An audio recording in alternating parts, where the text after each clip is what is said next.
سورہ التکویر میں اللہ تعالیٰ فرماتے ہیں کہ جب پہاڑ چلائے جائیں گے، سمندر آگ ہو جائیں گے، سورج لپیٹ لیا جائے گا اور روحیں جسموں سے ملا دی جائیں گی، تو ایک ننھی معصوم بچی اپنے باپ سے پوچھے گی کہ مجھے کس جرم میں دفنایا گیا۔ جی، زمانہ جہالت میں یہی ہوتا تھا نا کہ عرب اپنی بچیوں کو پیدا ہوتے ہی زندہ دفنا دیتے تھے۔ اور افسوس کی بات یہ ہے کہ یہ جہالت آج بھی ختم نہیں ہوئی، آج بھی یہ پورے زور و شور سے جو ہے موجود ہے۔ آج بھی بچیوں کی خبر ملتے ہی ہمارے چہروں کے رنگ کالے پڑ جاتے ہیں۔ بہت ساری بچیوں کا جینڈر پتہ ہوتے ہی انہیں پیٹ کے اندر ہی مروا دیا جاتا ہے۔ کیوں؟ کیونکہ بیٹی جو ہے وہ ہماری عزت کے اوپر ایک دھبا ہے۔ اگر اس نے کچھ بھی غلط کیا تو ہماری عزت اور ہماری ناک نیچی ہو جائے گی، پھر اسے جہیز بھی تو دینا پڑے گا۔ اور بیٹے تو ہماری جو ہے وہ زندگی کا سہارا ہے، ہماری ناک اونچی کرنے کا ایک ذریعہ۔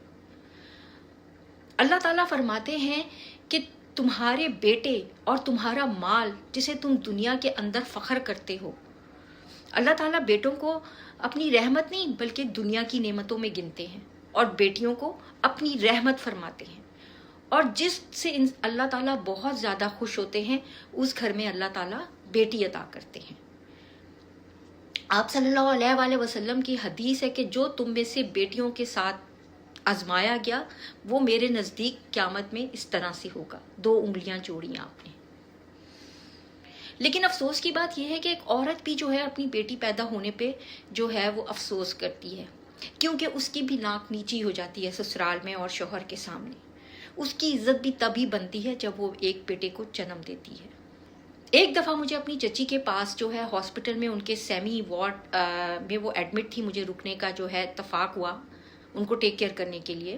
ان کے ساتھ والے بیڈ پر ایک نیو بورن بچی بلبلا کر رو رہی تھی اور اس کے ساتھ ایک فیڈر کی بوٹل بھی رکھی تھی۔ میں نے اس بچی کو اٹھایا اور اس کو دودھ پلانا شروع کیا۔ میں نے اپنی چچی سے پوچھا اس کی ماں کہاں ہے؟ کہنے لگی کہ ایکسیسو بلیڈنگ کی وجہ سے وہ ICU میں ہے۔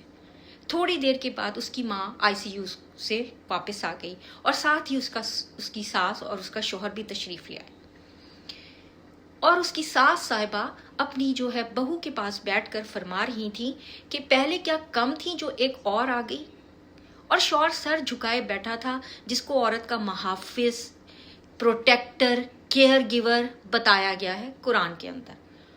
اور اس لڑکی کے معذور اور کمزور باپ نے یقیناً اس بچی کو جو ہے اس شخص کے سپرد کیا ہوگا یہی سوچ کر کہ وہ اس کی بچی کو پروٹیکٹ کرے گا اور ہر آفت سے بچا کے رکھے گا۔ لیکن وہ نامرد جس کو خود کی مردانگی پہ بہت زیادہ غرور تھا سر جھکائے بیٹھا تھا۔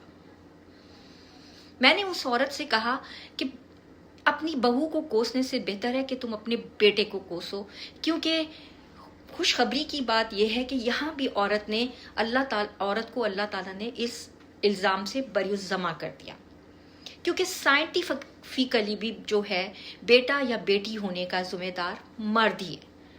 عورت کے پاس صرف X کروموسومز ہوتے ہیں اور مرد کے پاس XY کروموسومز ہوتے ہیں۔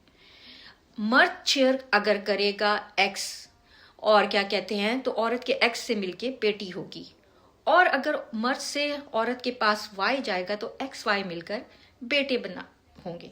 تو برائے مہربانی میں ایسے لوگوں کو کہنا چاہتی ہوں کہ جو اس چیز کے لیے عورتوں کو گالیاں دیتے ہیں، انہیں تکلیف پہنچاتے ہیں، وہ اپنے بیٹوں کو تکلیف دیں، ان کو گالیاں دیں،